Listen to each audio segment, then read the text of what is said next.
Thank you for being here, because I'm really excited about this series of evolving into the future. And the whole idea is for us to share our work with one another so we get to know one another better, but also so that we share how to move from the old paradigm into the new paradigm. You know, what are the steps that we can take? And today we're going to start with a kind of a philosophical into practical step on this, our topic today, on the new evolutionary cosmology, and some of the work that David Sloan Wilson has put into his wonderful new novel, Atlas Hugged.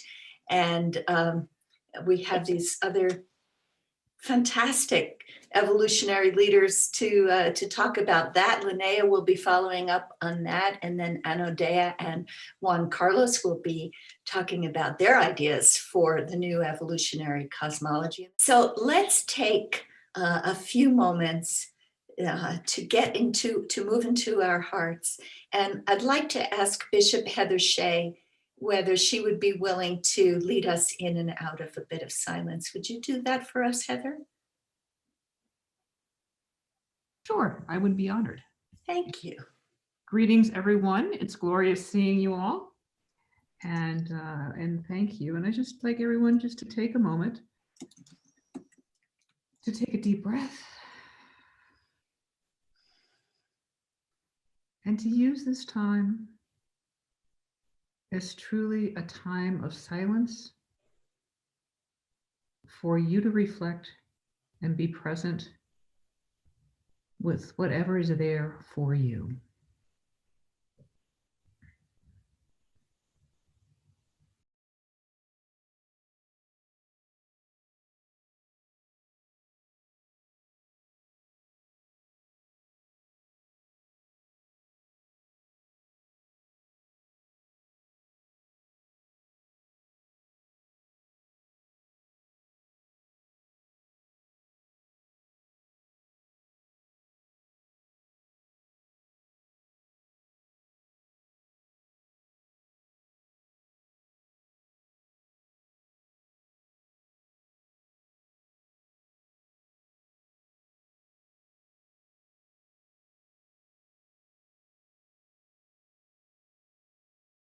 And slowly I welcome you back, knowing that many of us live in altered states or would like to spend more time in that space, and often do spend more time in that space. And welcome back to this extraordinary group, and how magnificent it is and wonderful it is, this sacred time to be in community with each of you. Bless you.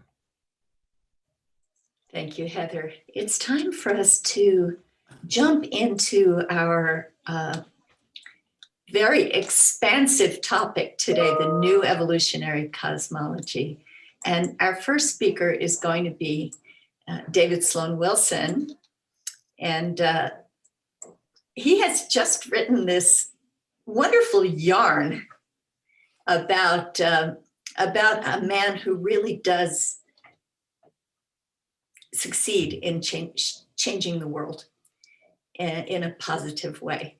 And I think it's a beautiful trend, writing in fiction, because it's so much easier to read fiction than it is to read when we just put our thoughts, our wonderful thoughts into a book, and then people have to really get into that head to read it. But if you're reading a novel, it just kind of reads itself, and it's charming.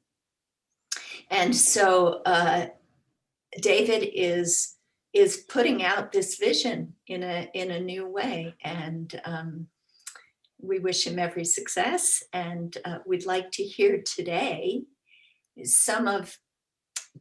two things, David, I'm hoping that you'll talk about today. One is the idea, of course, for the book and how the book can help people, but also the principles in the book of how this man in 100 days changes the world. We would love to know those secrets. Sloan Wilson. And we do. Thank you so much, everyone. I'm so happy to be here. Love the ELs. I've actually written out some comments, which I almost never do, but I wanted to be concise. So conscious evolution will require a combined effort that includes spirituality, art, technology, and science, like the four legs of a strong table. Spirituality, art, technology, and science. And I view my main contribution to the ELs to be in the science area, since I'm a mainstream scientist at the forefront of replacing the selfish gene conception of evolution with something much more friendly to our shared vision of conscious evolution, conscious cultural evolution. And as Kurt puts it, this is like sailing with the wind rather than against the wind when it comes to incorporating so-called hard science into our efforts. But as the son of a novelist, I've now made a contribution in the arts area with Atlas Hugged, which is both a sequel and an antidote to Ayn Rand's iconic novel, Atlas Shrugged. Now, Ayn Rand did not invent greed is good individualism, but she gave it an influence through fiction that went beyond dry economic theory and even her own philosophizing, which she called objectivism. So I'm seconding Deborah's notion here that fiction is so much more easy to imbibe than dry philosophical prose, including my own nonfiction writing. And so this reinforces the need for art in addition to science as part of what we do. Rand herself said, art is the essential medium for the communication of a moral ideal. Art is the essential medium for the communication of a moral ideal. And that is exactly what she did with Atlas Shrugged. Ayn Rand's avatar in Atlas Hugged is named Ayn Rand, the lover of John Galt I and the grandmother of John Galt III. And John Galt I is the main protagonist of Atlas Shrugged. And here's what I say about them at the end of chapter 1. The Galtian movement was a failure in every way but one. It had not resulted in a widespread strike of doers. The static electricity engine was a folly. The microcosm of the perfect doer society went the way of so many other utopian visions. But Ayn Rand's better than real cosmology was a survivor that had been propagated around the world by the speech. Everyone who fell under its spell became convinced, as fervently as any religious believer, that the path to salvation was to concentrate exclusively on making money for oneself. So what John Galt III, the hero of Atlas Hugged, learns through the study of evolution is that true objectivism, which can be justified entirely by science, is not the sanctity of the individual, but the sanctity of the earth as an individual. And working with his wise mentor, Howard Head, he is able to bring about a worldwide transformation by the time he is 25 years old. This is possible thanks only to the technology of the internet age, which allows a new social order to emerge from the old order without changing a single law or altering a single election, at least not initially. So in short, what happens in the novel is close to what we are trying to bring about with our respective efforts, and based closely enough on real science and technology for the reader to be inspired to get involved in our real world transformational efforts. This is why I conclude the epilogue, titled The Science Behind Atlas Hugged, by saying, I hope that my excursion into the world of fiction has given this sense of possibility to readers of Atlas Hugged. I now invite you to cross over to the world of nonfiction to make the vision of Atlas Hugged a reality. So this can be an invitation to get involved in all of our real world change efforts, if we can coordinate with each other along those four fronts of spirituality, art, technology, and science. And this meeting, along with other events that Kurt and I are organizing, is an important step in that direction. So I want to end my introduction by emphasizing the necessity, not just of thinking globally, but of organizing individuals into small and appropriately structured groups where they can thrive and be efficacious at a larger scale than they can on their own. This is represented by the dot and the circle and the vertical stack of symbols that represents the true objectivist movement. A lot of what we do is attempt to accomplish an inner transformation of individuals and hope that it will automatically translate into efficacious action. This isn't good enough, which was also my main message to His Holiness the Dalai Lama in my conversation with him a year and a half ago. Instead, we must work simultaneously on inner and outer transformation, or what is sometimes called vertical and horizontal component of a strong meaning system.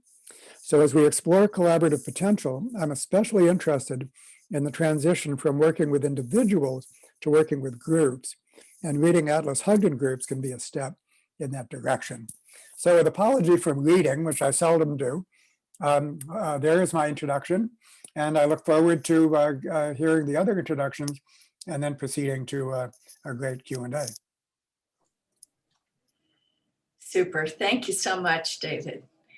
Yeah, sometimes we just need to even know that it's possible to make the scale of shift that we're all dedicating our lives to. Thank you so much. So our next discussion leader is Lynnea Lombard, and she's joining this group because she was very strongly impacted by this book. And so she's going to share a little bit about how it struck her and what the usefulness was for her. Lynnaea. Thank you. I was incredibly moved by the book. And what moved me was particularly suddenly having a vision of a story that I had been unable to see. And I work with story a lot and work with the principle that if you can see the story, you have some choice about what you do with it. Now, there are a lot of different kinds of stories, origin stories, stories that go nowhere, like Sisyphus. Some of us have been in the Sisyphus, and that's a story that needs to be stepped out of. Some stories go to disaster, and some stories are transformational, and they hold us and guide us. Hero's Journey is one of those stories that when you're in it, you go through the stages of it. And if you know the stages of it, you're less freaked out when you decide. You just stay with it and it guides you. Years ago, when Dwayne and Jeff and I got together to create the Great Transition Stories, we racked our brains for what were the stories of transformation. Basically, we were looking for biomimicry at the level of story, not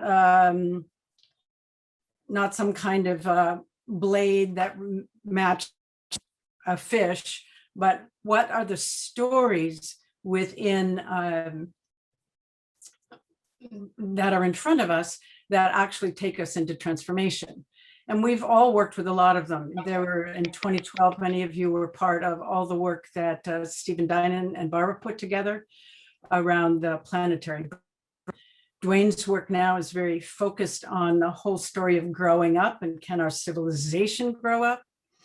And all been part of, at some point, Elizabeth Sahtouris' particular version of the butterfly story, where, if you know you're in that story and you feel like your life is in green, gooey stuff, you wait a little while and the imaginal cells come in. Well, for me, what David brought forward for me is, some of you will remember Paul Harvey, the rest of the story. That's what this brought to me, is the rest of the story, the backstory that I didn't know how to name.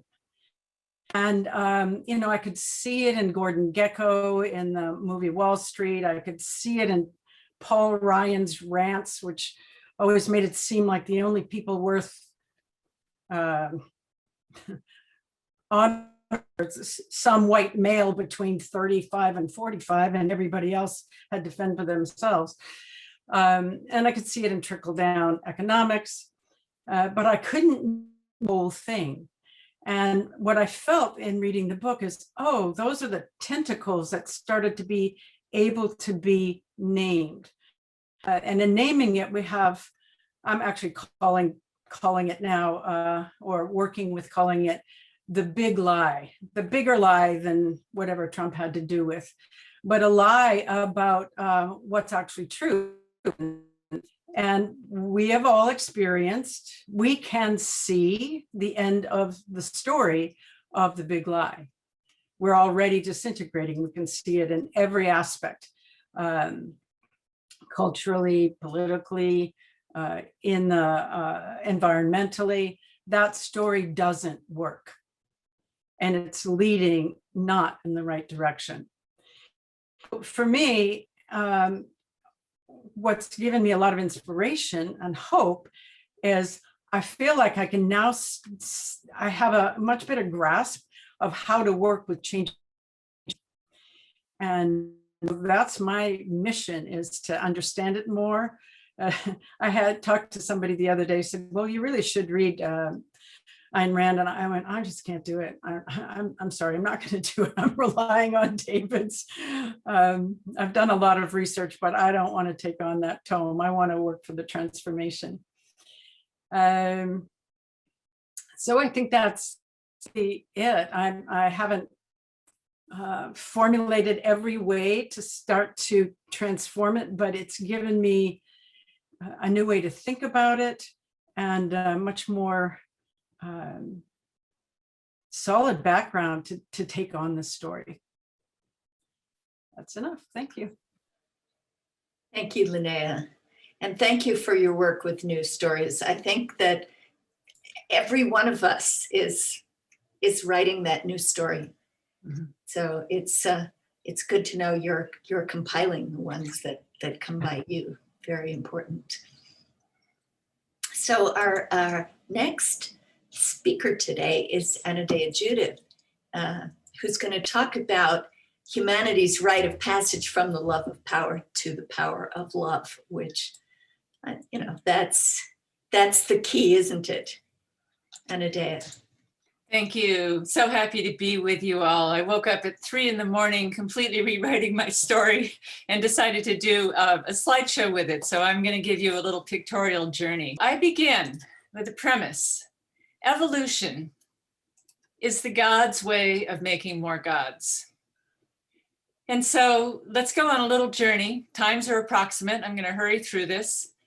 Approximately 4 billion years ago, single-celled organisms spread across the planet in microbial mats. It took 3 billion years for them to figure out how to put themselves together, to cooperate. Then 800 million years, we had the first jellyfish. We had fish, we had worms and insects and dinosaurs, and not all of this at 800 million years, but coming along, and then finally mammals. 6 billion years ago, finally, humans started to appear on the scene, birthed from the primal womb of nature, from Mother Earth, our first goddess, our first experience of the divine.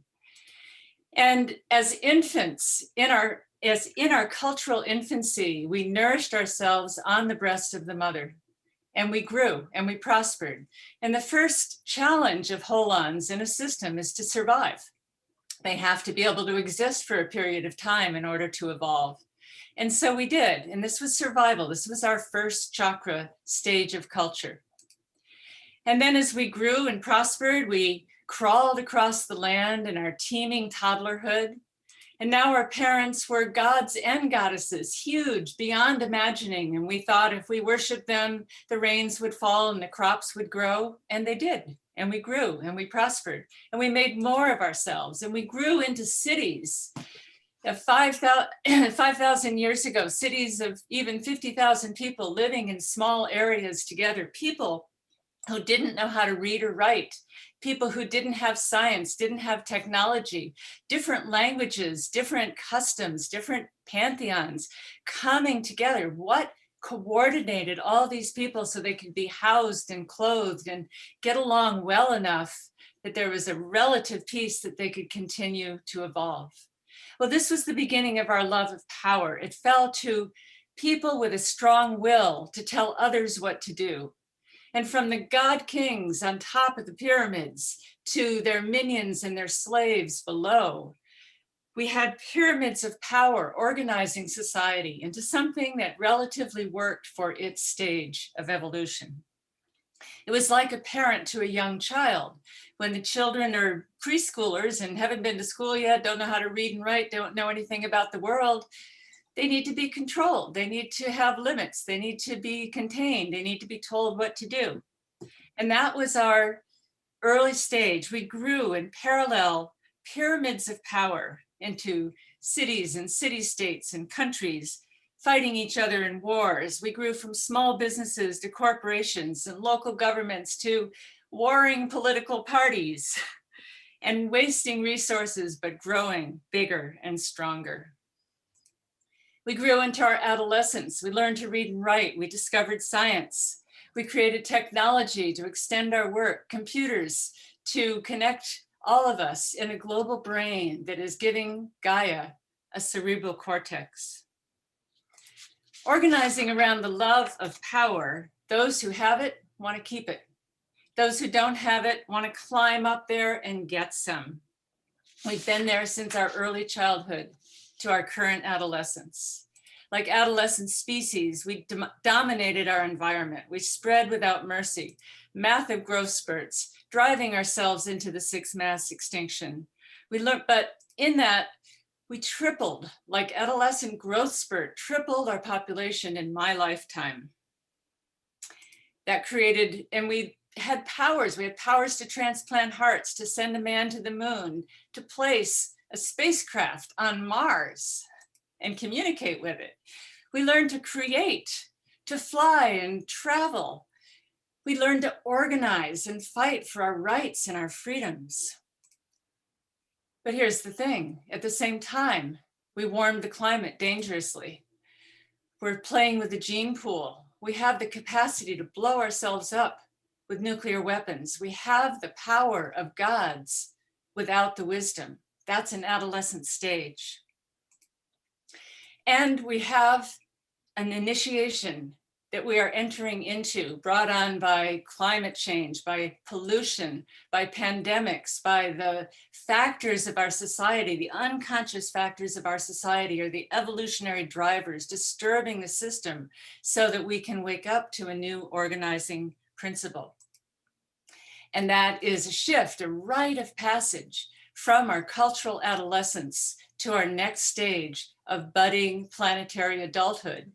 But if evolution is the God's way of making more gods, that's the beginning of stepping into our godlike powers to hold creation and destruction in balance, because they're always happening simultaneously. And so this is a shift from an organizing principle based on the love of power to one based on the power of love.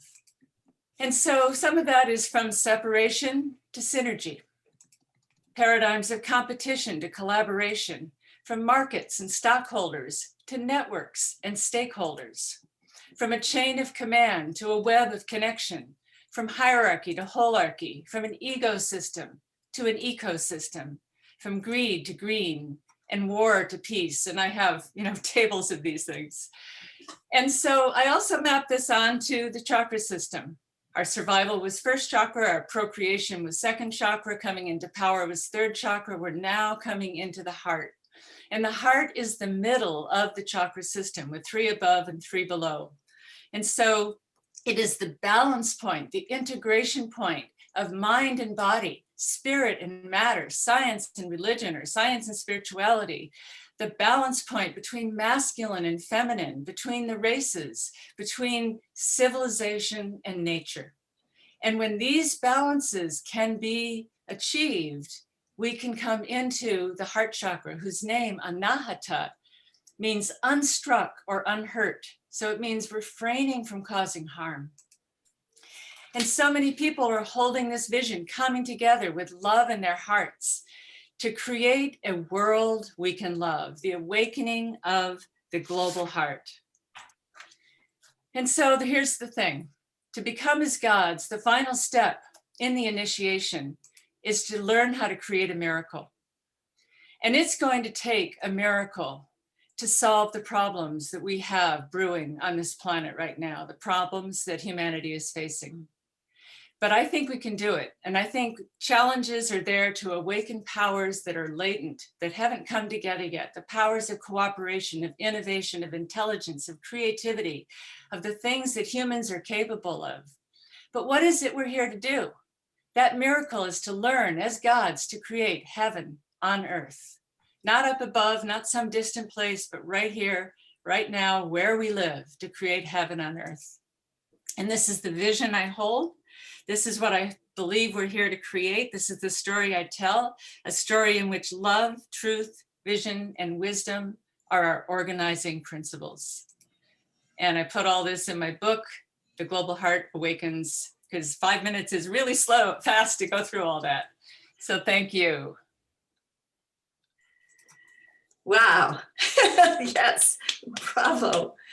Imagine doing the entire evolution of humanity in a 5-minute slideshow, and you did it this morning. Thank you, Anodea. That was extraordinary. What a journey. Whew. So we have one more speaker. We're going to hear from Juan Carlos Kaiten on activating the global brain and the global heart. And you know, I was really excited to invite Juan Carlos to be part of this discussion because I know him primarily through his work with Barbara Marx Hubbard. And it turns out that he has lots more besides that to talk about. So I'm delighted to have Juan Carlos here with us today. Thank you.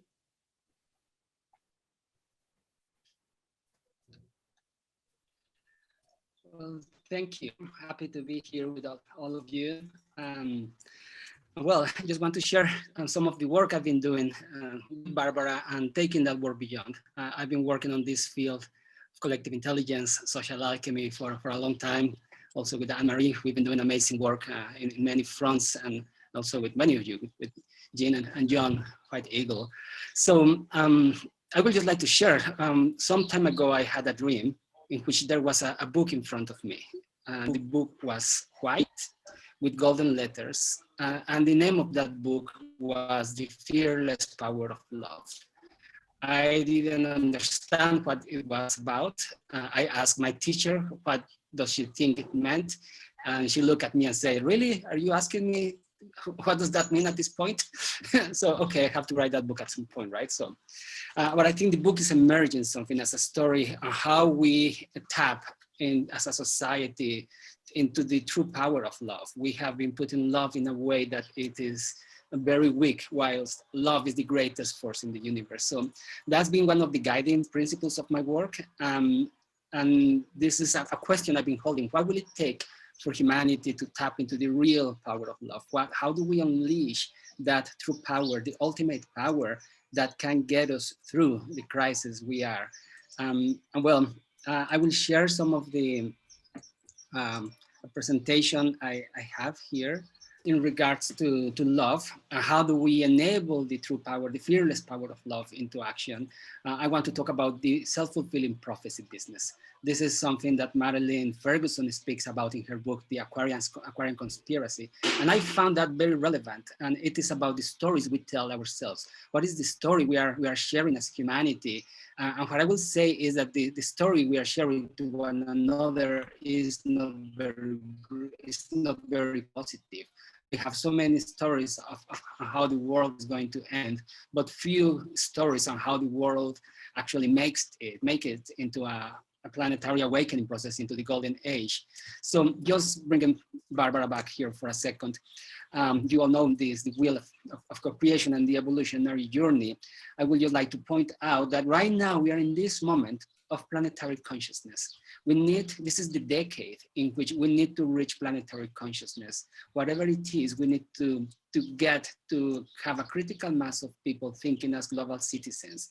The global challenges will be only resolved if we work with this planetary consciousness. So this is one of the questions. How do we unleash the fearless power of love? What are the steps for us to reach planetary consciousness, to unite a critical mass of people acting as global citizens? And one more thing is to move from the ego view And the will provide us is a framework for us to have an eagle view and see the systems, the patterns of a system and act systemically.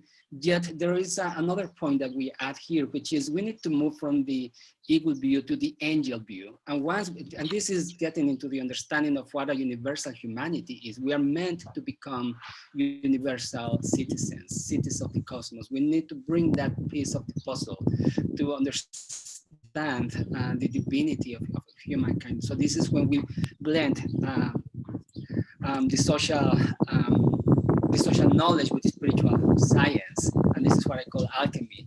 And some of the work I've been doing in regards to the School of Social Alchemy, we are working in a way that we need to understand the energetic architecture. Then we understand and look into the social architecture, and then we translate that into technology. This is a process we call it social biomimicry, and that's how we came to the concept of social alchemy, and that's kind of the work we are doing. Now, how do we unleash that? And how that can be applied. In a way, these are like the chakras that we were just presented. We discovered that there are 7 levels of complexity on how humanity interacts. And we are using those 7 levels. I mean, I have a bigger presentation to this. This is like a short one, but these are like the 7 levels of complexity, from a conscious individual to a community of practice, to a global, a social body acting together on an acupuncture point. So this is the technologies and the capacities that are emerging, are present in this moment, in terms of how we can bring a collective, a critical mass of people acting on a social acupuncture point, everybody all at once. And one of the formulas we are finding here has to do with with frequency resonance and coherence. Those 3 elements are very important at this moment. How do I follow the call of my heart? That's frequency. How do I synergize with my resonant others? And once I find my resonant others, how do I learn to co-create and build a field of coherence? And the global brain, the global heart, is about connecting this grid through coherence, people that are resonating in small pockets of coherence. I believe that we're working on a project called Participatory Cities, and with the Charter for Compassion, and we are building a process on how we can get these small pockets of coherence, groups of 6, 7, 8 people, no more than 20, acting collectively as a grid. That's how I believe we can activate Gaia's immunity system. That's the network of networks. And that is going to lead to the awakening of the global brain, the global heart. And just to finish, I won't explain the next one is a little bit complex, but I just want to share that right now we are moving. This is my graphic. This is my wishful thinking, or what are the steps, the steps that we need to do in the next 10 years in order to get into the business of a self-fulfilling prophecy. We need to build possible desirable futures, and we need to do a backcasting process to start working collectively into the stepping stones that will get humanity to reach planetary consciousness. And from there, we'll go to universal consciousness. So I've been working on this. This is my personal map on how I can see a global movement emerging. As Barbara used to say, everything that races converges. So I can see at this moment, like there is a higher intelligence in which many movements, many groups are coming together. All of them are synergizing, and they are meeting to co-create. And the only way co-creation can happen is with a field of love. And I believe this field of love is happening. We can look to one side and see how humanity, so the world as we know it is crumbling, and we could fall in fear. We could look to the other side and see the emerging society and be part of that, to make it real, to build it together. And once you look into the most amazing movement that is happening in a self-organizing way, you can only fall in love with what is happening. So this is the choice, fear or love. I think that's the threshold that humanity is at. And we need to build stronger fields of coherence, fields of love. And I'm mapping all of this. We're working with many groups building we're here at 2021. This is the emergence of new generation of social synergy tools. They are ready. They are being tested.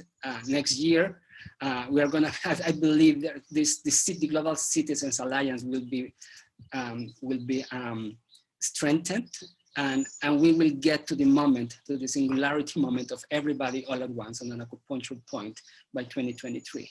When this happens, we will start like evolving our social operating system, and we will move into the 2026 planetary tipping point.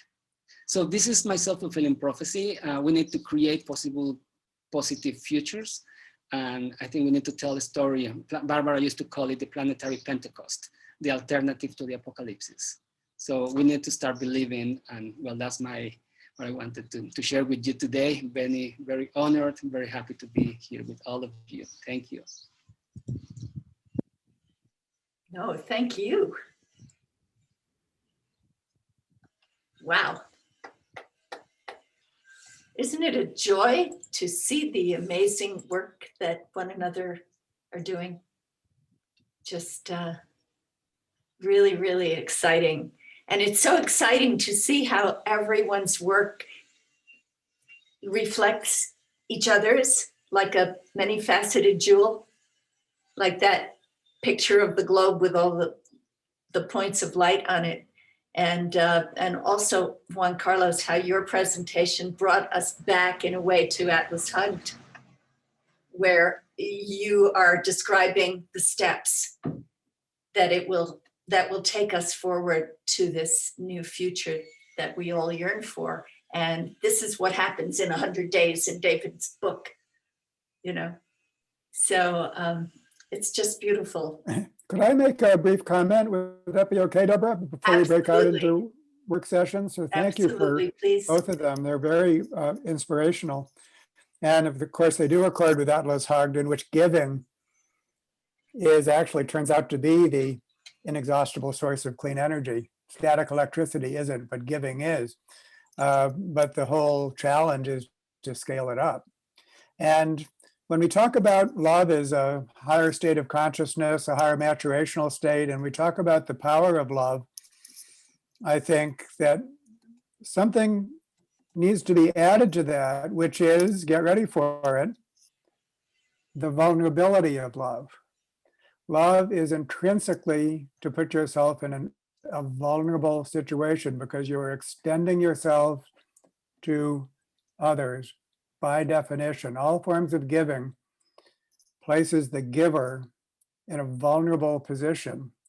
And if you inspire someone to give and to love and to extend themselves, and you don't provide a protective social environment, then you've actually done something that's unethical. You didn't mean to, but you did, because that's how vulnerable love is. It's a responsibility when we want to spread love at all scales, to create the social environment in which it is safe to express love. And that's where this whole, and that's true at all levels, from the smallest to the highest. So it's not really only a matter of wisdom or recognizing its power. It's a matter of creating a social environment that actually protects it, because it's always in a kind of a Darwinian competition with unloving strategies.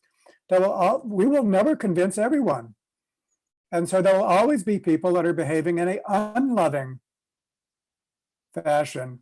And that is something that we need to contend with at all scales. And so I think that part of our story must be to include and to highlight the vulnerability of what we're trying to bring about. And so therefore the requirement to provide a safe and secure social environment. And when we do this, I can speak from experience, and not just my personal experience, but in the form of scientific studies, that if you provide an environment that is protective of love, then the average person, like any snail or turtle, and the reason they're not loving is because they have defensively pulled into their shells. If you put them in a safe and secure social environment that makes it safe to be loving, many people will come out of their shells on their own. They don't even need to be taught. And I see that Juan is nodding his head. Other people are nodding their head. And so this just speaks to the necessity of working on outer plus inner. Absolutely inner. We must be inspired to be loving ourselves. That's what we do best.